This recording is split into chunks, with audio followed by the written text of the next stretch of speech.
आरोग्यं धनसम्पदः लक्ष्मीः कौस्तुभपारिजातकसुरा धन्वन्तरिश्चन्द्रमा। नमस्कार, आप देख रहे हैं हमारी खास पेशकश आयुष्मान भव और मैं हूं आपके साथ जायरा अली। अपने इस खास कार्यक्रम के जरिए हम आप तक आयुर्वेद पद्धति के जरिए उपचार के तरीके आपको घर बैठे बताने का प्रयास करते हैं।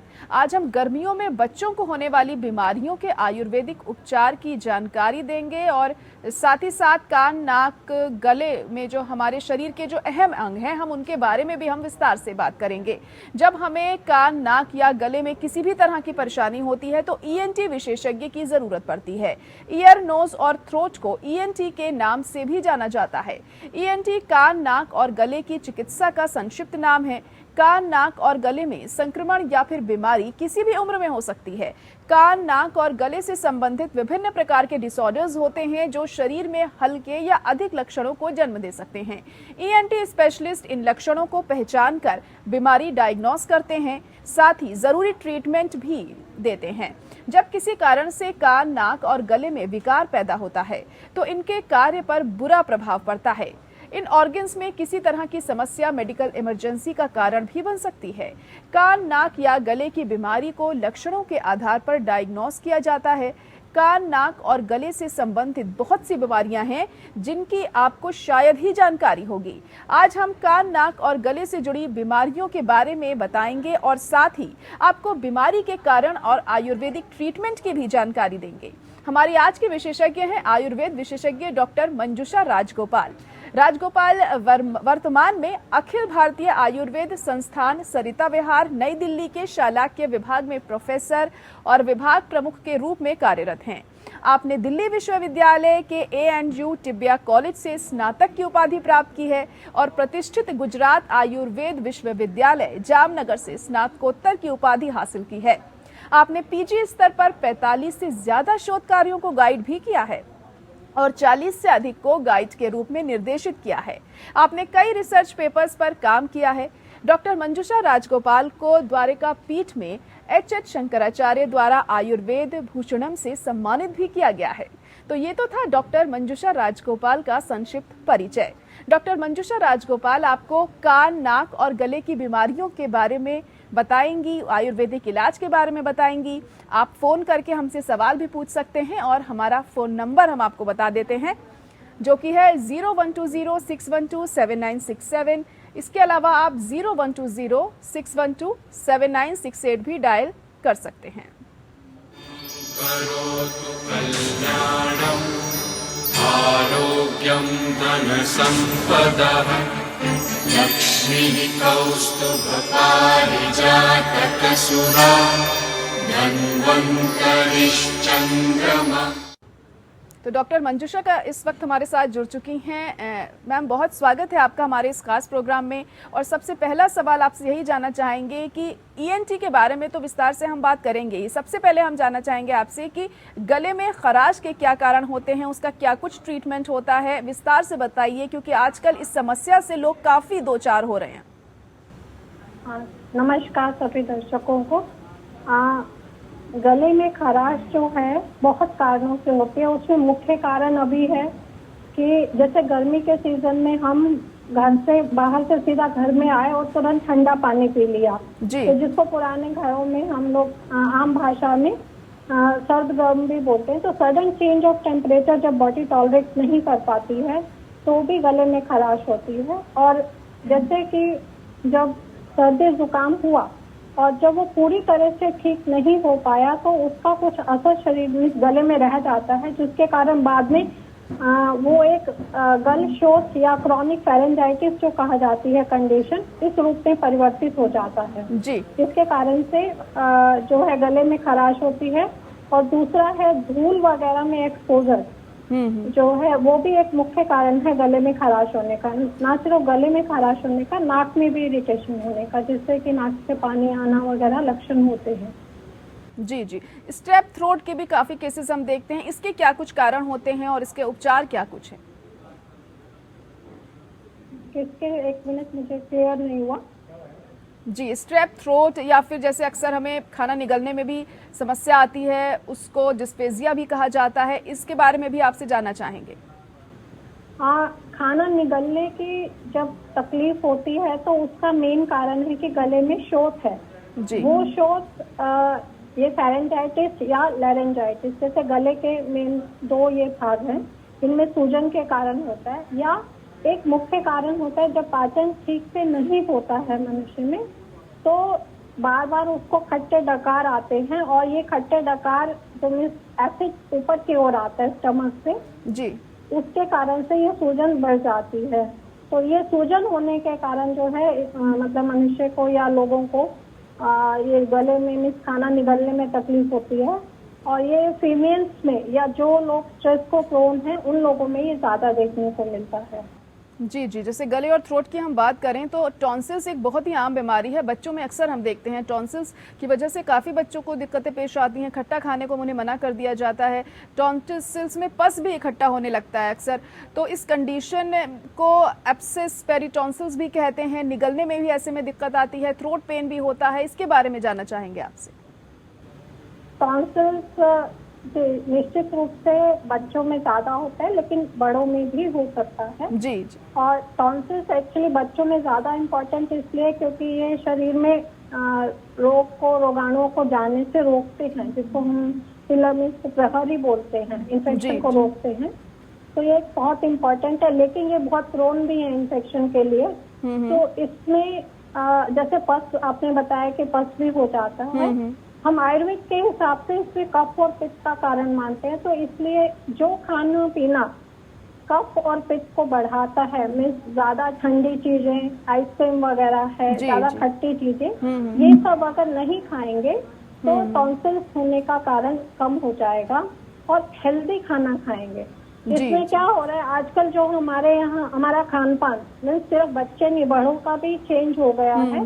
तो हम लोग पौष्टिक आहार ना लेके हम ऐसा खाना ज्यादा खा रहे हैं जो कि जिसमें कि कैलोरीज तो ज्यादा हैं लेकिन पोषक अंश कम है, जिसके कारण से ये सभी इन्फेक्शंस का रेट जो है बढ़ गया है। जी बिल्कुल, हेल्दी फूड हर बीमारी को दूर करता है। अगर आप हेल्दी पर ही टिके रहेंगे, बने रहेंगे और फास्ट फूड को कम से कम आप सेवन करेंगे तो ये तमाम बीमारियों से बच सकते हैं, फिर चाहे जो भी बीमारी है। बहुत अच्छी बात आपने यहाँ बताई है। थ्रोट की हमने बात करी डॉक्टर मंजूषा। हम बात करें अगर स्मेल डिसऑर्डर की बात करें, हम अगर नाक की बात करें तो नाक से जुड़ी हुई जो समस्याएं होती हैं, नोज रिलेटेड प्रॉब्लम्स जो होती हैं, स्मेल डिसऑर्डर भी उसमें एक होता है। इसके क्या कुछ कारण होते हैं और क्या ट्रीटमेंट होता है?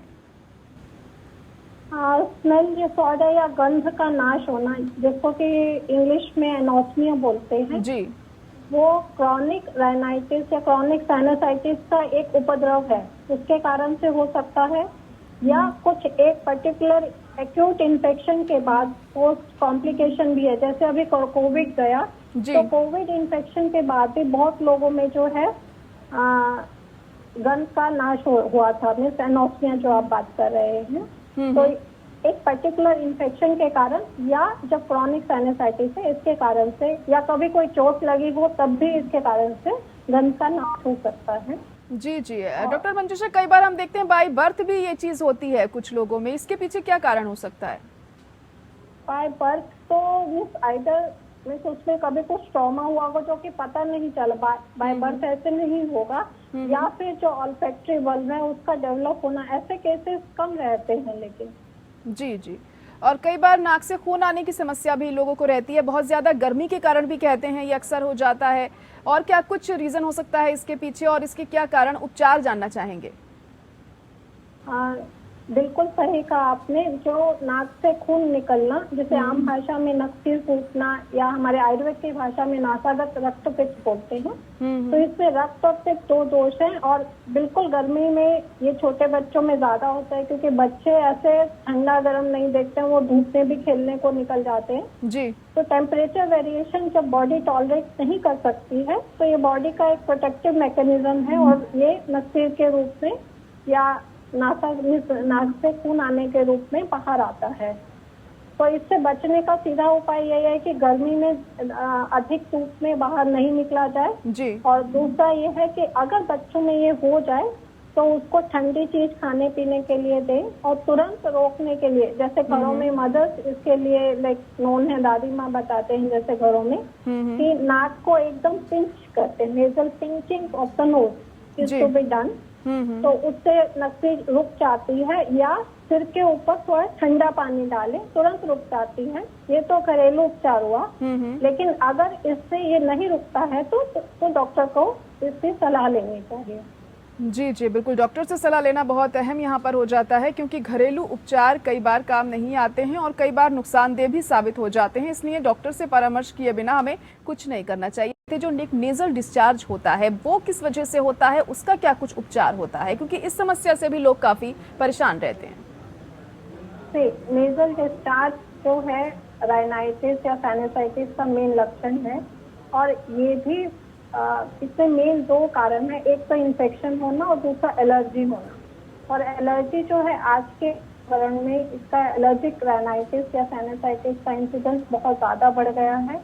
ये एलर्जी वातावरण में भी हो सकती है, खान पान से भी हो सकती है, और कई बार किस चीज़ से एलर्जी ये भी निदान करना बहुत मुश्किल होता है जी। और एक जैसे आम भाषा में कहना है कि जुकाम हुआ तो 7 दिन में ठीक हो जाएगा, तो दवा की जरूरत नहीं रहती है, लेकिन वो वायरल रहता है। और अगर वो 7 दिन में ठीक नहीं हुआ है तो जरूर डॉक्टर की सलाह लेनी चाहिए। जी जी, वही नेजल पॉलिप्स के बारे में भी अक्सर सुनते हैं हम, इसके क्या कुछ कारण और उपचार होंगे? देखिए, अगर यही जुकाम अपने टाइम पे प्रॉपर दवा से रिस्पॉन्ड नहीं हुआ, या कई बार पेशेंट लगातार दवा नहीं करते हैं, उसकी चिकित्सा प्रॉपर नहीं करते, तो वो पॉलिप, उसका जो एक उपद्रव है वो पॉलिप में कन्वर्ट हो जाता है। जी जी, तो अब देखते हैं अक्सर लोगों में नाक बंद रहने की समस्या भी रहती है। कई बार ये एलर्जिक भी होता है और नॉन एलर्जिक भी होता है, नॉन एलर्जिक राइनाइटिस भी कहा जाता है। इसके क्या कुछ उपचार और कारण माने जा सकते हैं? एलर्जी तो जैसे मैंने अभी बताया, एलर्जी के कारण कहीं हमारे खान पान में भी कोई चीज हो सकती है, जैसे किसी को कोई ठंडी चीज खाते ही हो जाती है, जुकाम रहने लगता है, होने लगता है, या किसी को ठंडी चीज से कुछ नहीं होता है, कोई गर्म चीज, जैसे आयुर्वेद के हिसाब से वात और पित्त और कफ तीनों दोष के कारण जो है ये प्रतिशाय हम बोलते हैं, वो हो सकता है जी। और एलर्जी में जो मेन है वात का कारण रहता है, और इससे हम देखते हैं कि जो लोग ज्यादा dry fruit means dry fruits नहीं, लेकिन जिसमें रूक्ष गुण है, जैसे तेल वगैरह नहीं है, ऐसी चीजें ज्यादा खाते हैं, रूक्ष जिसे हम बोलते हैं, मीन्स उसमें ऑयल नहीं है। कुछ लोग होता है ना कि वेट बढ़ जाएगा तो एकदम घी तेल खाना ही बिल्कुल नहीं प्रेफर करते तो वो सिर्फ ड्राई फूड आइटम्स खाएंगे, तो उसके कारण से भी जब शरीर में स्नेह जो है आयुर्वेद के हिसाब से रोगों से लड़ने की शक्ति देता है। अगर हम ज्यादा रूक्षण खाते हैं तो वात बढ़ता है, और इसके कारण से एलर्जिक राइनाइटिस होने की संभावना बढ़ जाती है। जी जी बिल्कुल, तो हमने बात करी नोज के बारे में, थ्रोट के बारे में हमने बात करी, ईयर्स के बारे में अगर हम बात करें, कान के बारे में बात करें, तो ईयर इन्फेक्शन भी अक्सर लोगों में हो जाता है। छोटे बच्चों से लेकर बड़े लोगों तक में ईयर इन्फेक्शन की समस्या हम देखते हैं। इसके क्या कुछ कारण और उपचार होते हैं? देखिए, बच्चों में कान में जो है इन्फेक्शन होना ज्यादा कॉमन इसलिए होता है कि बच्चों में जो एक ट्यूब रहती है जिसे यूस्टेचियन ट्यूब बोलते हैं, जो कि कान और गले को जोड़ती है।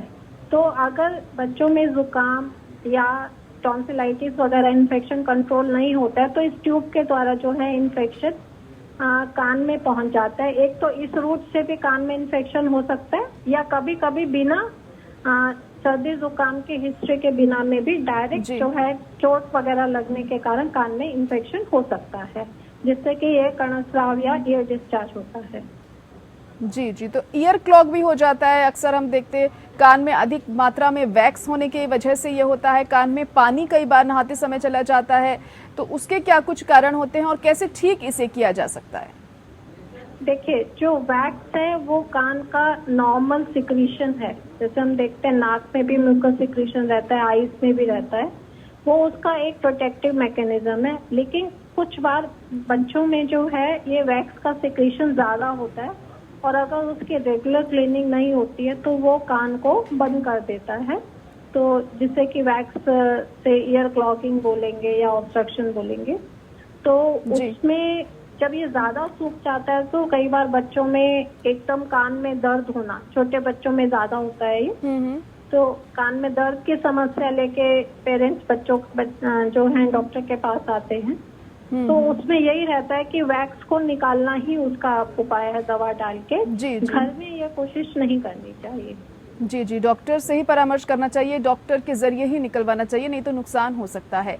बिल्कुल। हाँ, और ऐसे में जी जी, अगर लापरवाही भी हम बरते हैं तो दिक्कत आ सकती है। वहीं मास्टाइटिस की समस्या भी पैदा हो सकती है।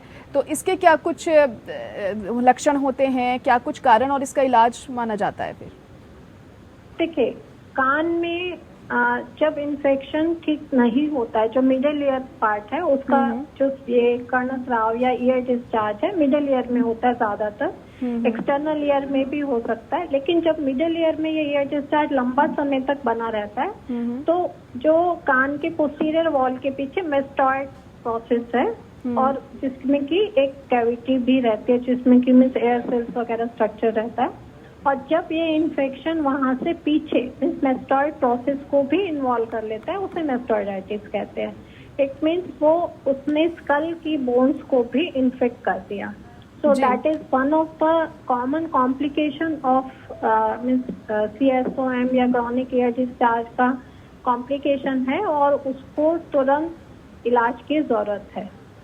जी जी, तो और जो लोग घर से बाहर ज्यादा रहते हैं, धूल मिट्टी के कण उनके कानों में घुस जाते हैं, इस वजह से स्विमर्स ईयर्स की भी एक दिक्कत पेश आती है। इसके बारे में भी अक्सर सुनने में आता है, इसके बारे में थोड़ा जानना चाहेंगे आपसे। देखिए, आयुर्वेद में एक मेन कारण बताया गया है, एक तो खुद से कान साफ करना, कान में पानी जाना जो है कान के रोगों का कारण है। जैसे घर में लोग होते हैं कि खुद से कान को साफ करते हैं, कभी सुई मीन्स जैसे सिर वाली सुई रहती है, हेयर पिन है या स्टिक है, मैच स्टिक है, उसके ऊपर रुई लगा के वगैरह, तो ट्रॉमा जो एक मेन कारण माना गया है। इसी तरह से कान में पानी जाना जो कि स्विमर्स में कॉमन होता है। एक्चुअली वो लोगों को प्रोटेक्शन लेना चाहिए, ईयर प्लग्स यूज करते हैं वो, लेकिन कभी कभी वो निकल जाते हैं, कान में पानी जाता है और उसके ऊपर यदि ट्रॉमा होता है तो यस इन्फेक्शन हो सकता है और ज्यादातर उसमें फिर फंगल इन्फेक्शन होने के चांसेस होते हैं। जी जी, तो मतलब कहा जा सकता है कि हमें खुद से इलाज नहीं करना चाहिए। कान से जुड़ी कोई समस्या है तो डॉक्टर से ही परामर्श करना चाहिए, नहीं तो दिक्कत पेश आ सकती है ऐसे में। बहुत शुक्रिया डॉक्टर मंजूषा हमारे साथ जुड़ने के लिए, बहुत अहम जानकारी दी आपने हमारे दर्शकों को ENT से जुड़ी हुई। जाहिर तौर पर उन्हें जरूर इस चीज का फायदा पहुंचा होगा। और इसी के साथ आयुष्मान भव में आज के लिए इतना ही। मुझे दीजिए इजाजत, नमस्कार। आरोग्यं धनसम्पदः लक्ष्मीः कौस्तुभपारिजातकसुरा धन्वन्तरिश्चन्द्रमा।